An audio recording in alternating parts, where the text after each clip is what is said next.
Yeah, I got everything done on this side. Can you get everything done on your side?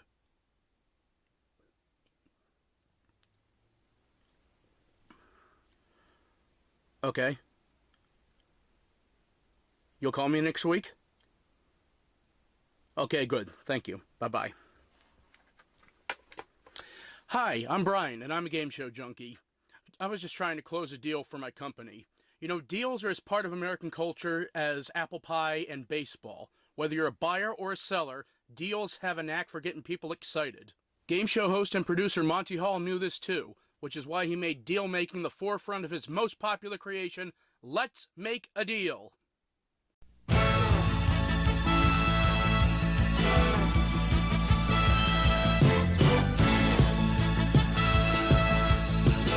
But first, it's time for another history lesson. Originally, Let's Make a Deal was meant to be a sophisticated marketplace where people can trade for fabulous merchandise or not so great merchandise. For the first 2 weeks, the contestants came in suits, ties, and dresses. Then one day a contestant got Monty's attention with a small sign that read this poem: "Roses are red, violets are blue, I came here to make a deal with you," and she was picked as a contestant. Soon after, more people came to the studio with signs, which evolved into some people wearing strange hats. Then finally came a tape day where every contestant hopeful was wearing ridiculous costumes. Nervous and angry, NBC executives asked Monty Hall, "What are you going to do about this?"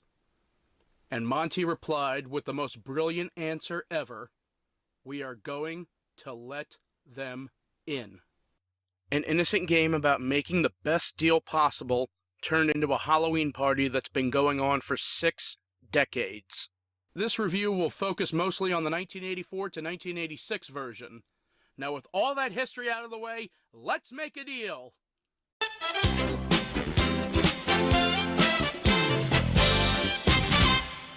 The show consisted of several deals between the host and members of the audience. At times, Monty would pick couples that play as one contestant. The deals were mini-games which took on several formats. The simplest deal was the contestant was given a cash amount or a medium prize like a TV set. The host would then offer them to keep it or trade it for an unknown prize. These prizes were covered up by 3 curtains, a box on the display floor, and a small box on the announcer's tray. At times, the initial prize was also concealed in a wallet, purse, or grocery item. The concealed prize was either a legitimate prize such as furniture, trips, and cars, a cash amount, or a zonk. Zonks were unwanted booby prizes, which could be a live animal, large amounts of food, or a junked car. Other deals were elaborate games of chance. One of my favorites was Monty's cash register. There were 15 keys on an old-fashioned cash register. One at a time, the contestant would punch a key, hoping to win money, either $50 or $100. If they reached $500, they won the grand prize, which was usually a new car. 2 keys were no-sale keys. If one of them was picked, they lost all the money, but was given a consolation prize of double the next amount hit. If it was the other no-sale key, they won $500. Then there were a number of pricing deals, like the one where a couple played with the amount of money that was the last digit of a new car. The object was to price 4 items one at a time within different limits. Each time they were right, a number was removed from the front price of the car. If they priced all 4 items within all 4 limits, they could buy the car for the last digit, in this case, $3. Because the last item was the hardest to price, the couple was shown another prize as a sure thing, which they could take or risk it all for the car. More times than others, the couples would take the sure thing. Before the final segment of the show, the winning traders were asked if they wanted to keep their prizes or if they'd trade it back for the big deal of the day. They'd ask starting with the biggest winner of the day and go down to the lowest winner. At times, a zonked player got a chance at the big deal. The first 2 players to trade stood with Monty at center floor facing the now famous 3 big deal doors. 1, 2, and 3. The doors were revealed in order of their values, which was small deal, medium deal, and finally, the big deal. Let's Make a Deal is the only game show where the game didn't end with the ending credits. During the theme song and end credit roll, Monty made quickie deals for as much time as there was left. These deals ranged from offering cash to someone who had a certain item on them, to a small cash amount for each item of a certain quantity. Eventually, they had to put a limit on how much a quickie deal trader could get, because once Monty said he would give a lady $100 for every dime she had. The lady produced a roll of dimes and got $2,000. Now let's talk about the visuals. Every game show always had colorful...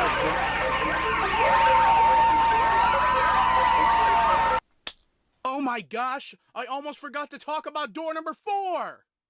Played every few days and introduced with the fanfare you heard, door number 4 was a special deal that went through 4 different phases. In each instance, a contestant was chosen at random by a random number generator called the People Picker computer. The computer flashed numbers from 1 to 36, matching the numbers worn by the traders.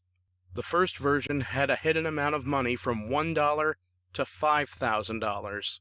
They could keep it or trade it like any other deal. The second version introduced the dealer wheel. It was a 20-space carnival wheel with money from $100 to $5,000. The player spins, and whatever they spin is theirs, or they could spin again in hopes for a higher amount. If a lesser amount was spun, they lost everything. However, if they hit the one space called Double Deal, they'd spin again for double the amount of money, up to a maximum of $10,000. Hitting Double Deal twice also got them $10,000.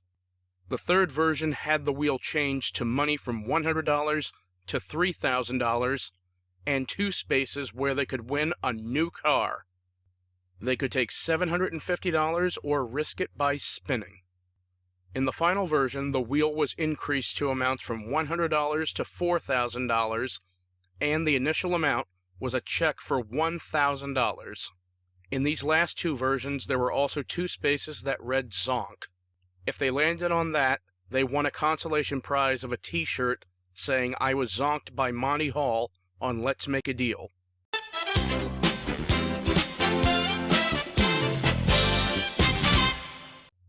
Originally, the set of Let's Make a Deal looked like a simple set with a bit of pastel colors on the curtains.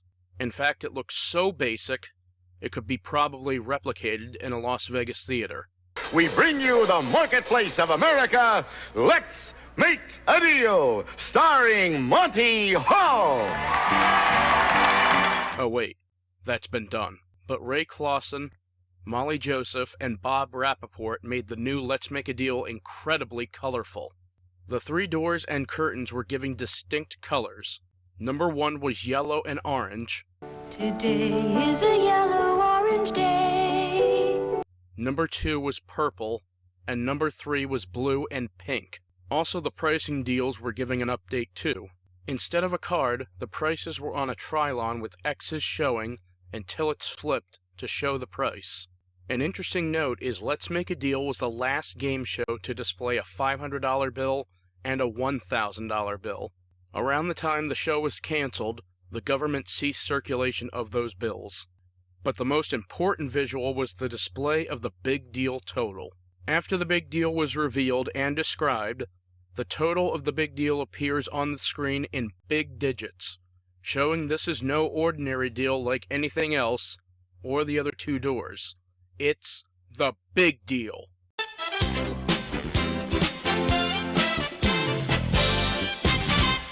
The host of the show is the man who created the show, Monty Hall.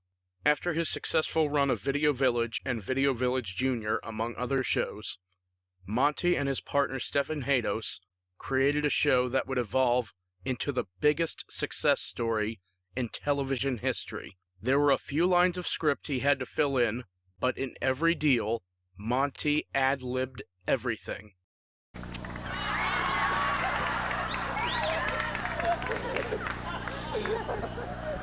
Well, shut my mouth.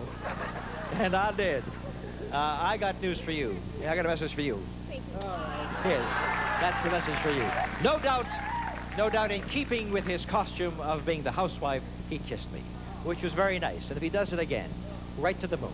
Of course he knew what was behind every curtain, every box, and inside every envelope, but the way he delivered it was Oscar-worthy. Martha is going for the door. We open up the candy, and the money inside was, hold this for just a moment. Too late. $2,000. $2,000, and I think we just lost Martha. They want to stay with curtain number 1. You're stuck with it, and here's what you have behind curtain number 1.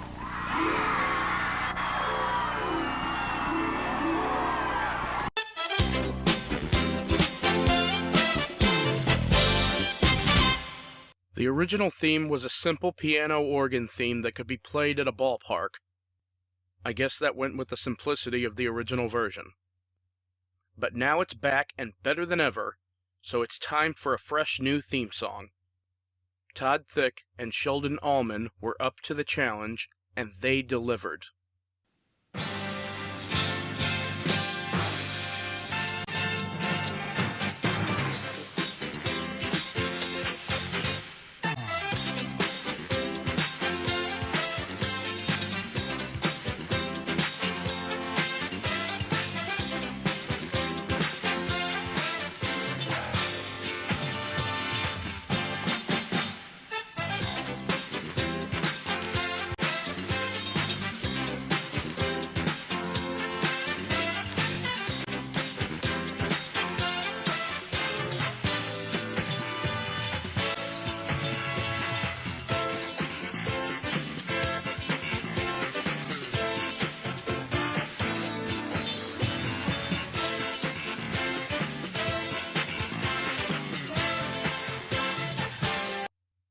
In addition, Monty did a great job of fooling people into thinking a deal was over, then offered one more thing.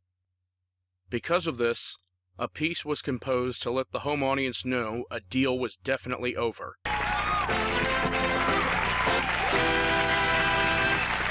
There was also a beautiful harp piece played when a curtain or door was opened.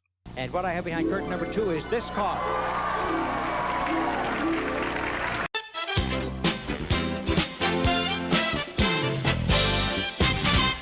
The catchphrase started as a simple question, and by the end of his career, everybody wanted Monty Hall to ask them, is it behind door number 1, or door number 2, or door number 3? Door number 1, or door number 2, or door number 3. Number 1 or 2 or 3. There you have it. Let's make a deal. A simple game that exploded into a juggernaut. After a few failed attempts, the show was successfully revived in 2009 with actor and comedian Wayne Brady. It's now in its 9th season and is looking to break Monty's record of 14 years on network television. Until next time, I'm Brian, your game show junkie, saying, hold it! The first person out there who can show me a tennis ball will win $100, $300 if it's yellow. That's it. What is that, yarn? Nobody has a tennis ball? Where's a hard-boiled egg? Come on, you gotta have a hard-boiled egg. You're watching YouTube. Everybody watches YouTube with a hard-boiled egg. Come on, people. I've got money to give away. Okay, how about a hairbrush? Anybody out there would have a hairbrush? No? No hairbrush? You with the funny hat. How about a deck of cards? You have a deck of cards for $200. You know what you're not watching YouTube with a deck of cards for